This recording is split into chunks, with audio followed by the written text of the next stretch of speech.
دا ټوټه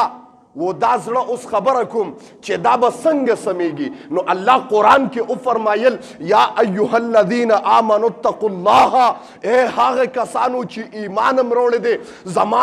د رب نه ویریږئ. بیا الله مخکې فرمایي زما نه به یره څنګه راځي، زما سره به ستا رابطه څنګه جوړیږي، زما او ستا د رب رابطه و ربط مناسبت به څنګه جوړیږي. الله ورپسې مخکې آیات کې او فرمایل وکونو مع الصادقین، د الله والو په صحبت کې کېنا نو الله به د زړه دا ټوټه بدلیږي، الله به دا غوښه بدلیږي، الله به په دې کې د خدای نه یره پیدا کیږي. زما محترم یره به الله پیدا کیږي. ځکه وی اشرف علي تانوي رحمت الله علیه یو مرید دی خواجه عزیز الحسن مجذوب رحمت الله علیه، وی د سره به یو شاعر کېناسته چې د هندوستان یو جانا مانا شاعر دی، تاسو به شعرونه اوریدلی، جگر مراد آبادی یې نامه ده. جگر مراد آبادی د هندوستان یو مشهور شاعر، گویا د خپل وخت د غزلونو یو امام او مجتهد غزلونه به لیکل. یو پیره شراب بوتل لاس کې نیولې دی، خواجه عزیز الحسن ته وی حضرت ستا لباس زما ډېر خوښ دی، ډېر ښکلی کلو لباس دی اچولی دی، ستا پټکې زما خوښ دی، ډېر ښکلی پټکې دی والی دی، ستا انداز دا روپ زما ډېر زیات خوښ دی، دا دې څنګه پیدا کړی دی، دا دې څنګه جوړ کړی دی؟ هغه ورته دا ما نه دی جوړ کړی، دا الله په ما باندې جوړ کړی دی او ذریعه او سبب د اشرف علي تانوي رحمت الله علیه خانقاه ګرځېدلې ده. زه به هغې ته تلم، الله ما باندې دا رحم کړی دی چې زه نن په هر سنت باندې الحمدلله برابر یم. وی ښه وی یره زه خو زما زړه کې هم دا تمنا ده چې زم په دغه خانقاه الله والو سره کینم، خو لیکن زما یو عادت دی شراب څکم، د شرابو بوتل لاس نه نه لرکولی شم. هسې نه چې حضرت ما ته غوسه شي او سره د شرابو به ما خانقاه کې پرېږدي که نه. خواجه عزیز الحسن ورته وایي ستا په مزغو کې ډچ شوی دی، خانقاه ته خو خلک راضي دی دپاره چې ګناهونه بار پرېږدي، ته سره د ګناه سره د شرابو خانقاه ته څنګه دننه کېږي؟ داسې چته کېدی شي. خو بیا هم حضرت نه تپوس کوم که شراب پرېښودی شي بار، حضرت د شرابو ګیلاس و د شرابو دا بوتل د لاس نه نشم لرکولی، زه به مړ شم د دې نه بغیر. اوس د الله والو صحبت ویم د ما محترم، الله وفرمایل په دا قلب و زړه کې به یره څنګه پیدا کیږي، دا د الله والو خلکو په ناسته کې به پیدا کیږي. وی دغه اشرف علي تانوي رحمت الله علیه ته خپل مرید خواجه عزیز الحسن مجذوب رحمت الله علیه وفرمایل حضرت یو خبره مې کوله جی.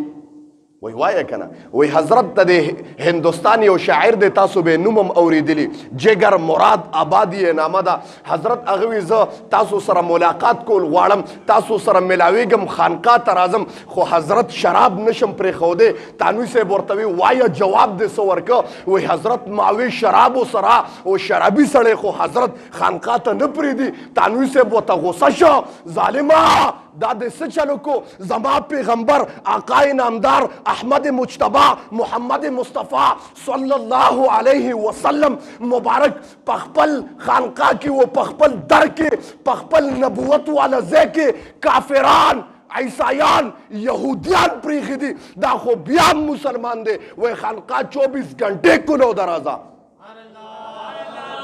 وی خواجه عزیز الحسن مجذوب رحمت الله علیه ډېر خوشحاله شو او په منډه منډه راغی. وی حضرت ستا دپاره امر کړی دی چې راځه. دی ډېر خوشحاله شو چې دا خبره اورېده. وی ما سره خو د شرابو بوتلې مې، وی حضرت وی سره د شرابو خانقاه ته راځه. د ما محترم ټول شوق سره سبحان الله وی،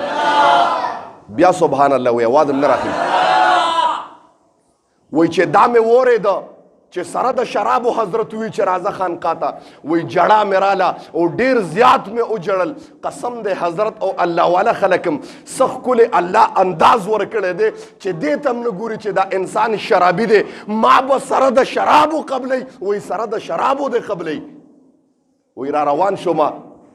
وی الله بس زړه بدلو نو وی چې خانقاه ته راورسېدم په ما کې الله هغه کې داسې ایمان او داسې د هغه د گفتگو انداز داسې تاثیر والو وی قسم دې ماله حیا راله د خانقاه نه چې راتلم بوتل مې بار وغورځو یا داسې زمانه وه چې کور ته به سره د بوتله دننه کېدم بچو به راته وی بابا جانه شراب مسکه مړ به شي د ښځې به مې کور کې په شرابو کې جاښه وه ما سره به د کور والا په شرابو باندې جاښه وه ما به بوتل لاس کې نیولو زما واړه واړه بچي به ناستو سره د شرابو زما بچي به ناستو ما به شراب څکل لیکن خانقاه ته چې زما مواجهه و مخاطبه وشوه مخامخ شوم ماله حیا راله د رب نه بوتل مې بار وغورځو خانقاه ته رادننه شوم ټول شوق سره سبحان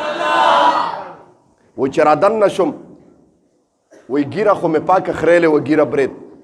پاک مې خریلی و کېناستم حضرت ته مې بره کتیم نشو سر مې ښکته کړی د خولې نه مې د شرابو بوی ته ما ته حضرت وی خفه کېږه ما تعالی ما دغلته د کوټې انتظام کړی دی هغې کې به پاتې کېږي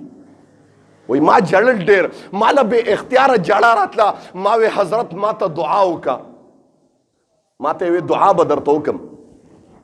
خو خانقاه کې به وقت تیرې وی حضرت هر څه کوم خو دعا راته وکړه او زما نور څه مې پړه نشته صرف یو څلور دعاګانې مې په زړه دي دا راته وکړه وی وایه دعاګانې زه یم د الله والو خلکو دعا د خولې نه وتل الفاظ د زبان نه وتل ډایرکټ په عرش باندې لګي زما محترم دا د الله والو خلکو دغی د هغې د الله سره رابطه دونه جوړی که نه د الله سره رابطه جوړ شي وی بالولدانه رحمت الله علیه وی په ګرځېده یو سارا وه ګرځېده چاته تپوس وکړه حضرت ته خو کار روزګار هم نه کوې رزق کم ځای نه میلاویږي وی هغه د کیکر یو ونه وه هغې له ګوتې اوړې وی چې هغې له څنګه ګوتې اوړې الله ورته د هغې نه انار جوړ کړه زما محترم ټول شوق سره سبحان وی حضرت دا څنګه بالولدانه ته وی دا څنګه چل وشو بالولدانه ورته جواب کې څه وی من ذکر الله فی الخلوات اطعم الله فی الفلوات زما رب وعده کړی دا چې څوک ما په خلوت کې ما سره رابطه جوړه کړي په جلوت کې په د رزق باران کوم زما محترمو دا خو زما د رب وعده ده ته ما سره ځان له میلو شه ما سره ځان له رابطه جوړه که بیا د خلکو مخکې تا باندې د انعاماتو بارانونه کوم الله وی دا خو زما د رب وعده ده نو خبره مې دې پورې کوله وی رالم ما وی حضرت څلور دعاګانې مې په زړه باندې دغه دی بیا دې مړ شم خیر دی یو لوی شاعر دی د هندوستان گویا چې دا د هندوستان د هغې دپاره یو سرمایه ده وی حضرت لومبی دعا دا وکړه چې شراب پرېږدم اوس مې دا څوم زمانه وشوه شراب مې نه دي څکلی سم مرم سا رانه وځي وی حضرت لاس اوچت کړه د دعا دپاره او لومبی دا دعا یې وکړه چې الله ستا د رضا دپاره ستا در ته راغلی دی خدایه دومره غیرت یې کړی دی باقي ته غیرتي بادشاهی الله د شرابو د نشې نه خدایه قطع کړه زما وی دا دعا یې وکړه وایه دویمه دعا څه ده حضرت دویمه دعا دا ده چې الله راته د ګیرې توفیق نصیب کړي ورنه داسې فاسق و فاجر ګیره خریلې الله ته نشم مخامخ کېدی ماله حیا راځي الله دې موږ ټولو کې داسې حیا پیدا کړي وایي آمین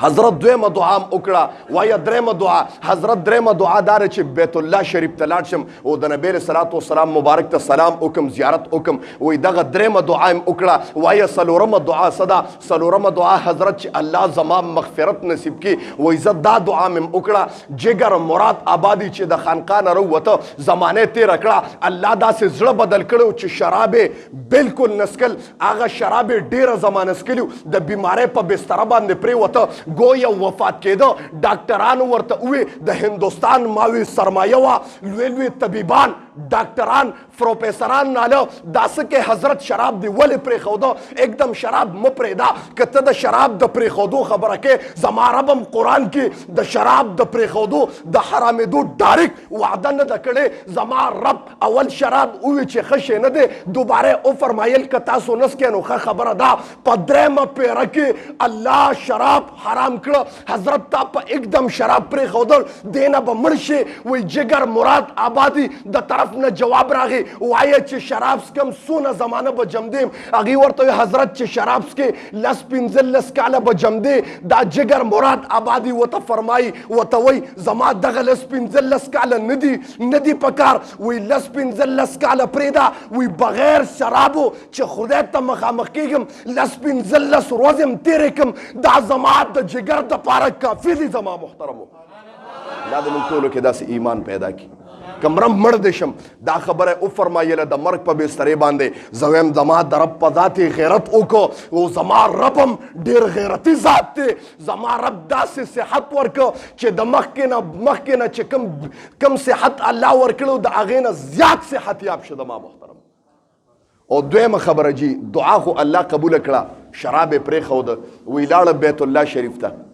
چې کله بیت الله شریف ته لاړ که 4-5 میاشتې هلته تېرې کړې ځان ته هغه وخت کې آینې دونه خاص نه وې او نه به خلکو ځان ته آینه کې ډېر کتل اوس خو ته چې سهار هم راپاسې آینه کې ګورې چې اوده کېږي نو آینه کې ګورې چې ډوډۍ خورې آینه کې ګورې مونږ خو الله دې ماپیو کې 24 غنټې په سکاوه کې غټې آینې لګېدلې چې 10 منټه وشي پتا باندې چینجي اختې سکاوې ته خلاصې آینه کې ګورم چې په چهرې باندې په دې چهرې مبارکې خو مې څه غبار نه دی پرېوتی الله دې ماپیو کې هغه زمانه کې آینې نه وي وایي جګر مراد آبادي کله چې واپس په جهاز کې راکوز شو شیشه کې ځان ته وکتل الله یې ګیرم لویه کړې وه زما محترمو ټول شوق صاحب او د خولې نه یو شعر ووته وایي چلو دیکھ آئے تماشے جگر سنا ہے وہ کافر بھی مسلمان ہو گیا دا الفاظ د شعر دیته التپا وی گویا چې د جازونو په اډه کې د خولې نه ووتل چې کور ته هندوستان ته را روانو ټانګې به چلېدې وی ټانګه کې چې کېناسته چې څنګه ټانګه کې کېناسته هغه ټانګې والم وی دلو وی چلو دیکھ آئے جگر کا تماشا سنا ہے وہ کافر بھی مسلمان ہو گیا وی دا جگر مراد آبادی وی چې زما دا الفاظ کم ځای کې د خولې نه اوتي الله د دې په خوله باندې جاري کړه گویا الله زما مغفرت نصیب کړی دی مطمئن یم په دا دنیا کې د ما محترم نو الله هم ډېر غیرتي ذات دی 4 دعاګانې کړې وې زما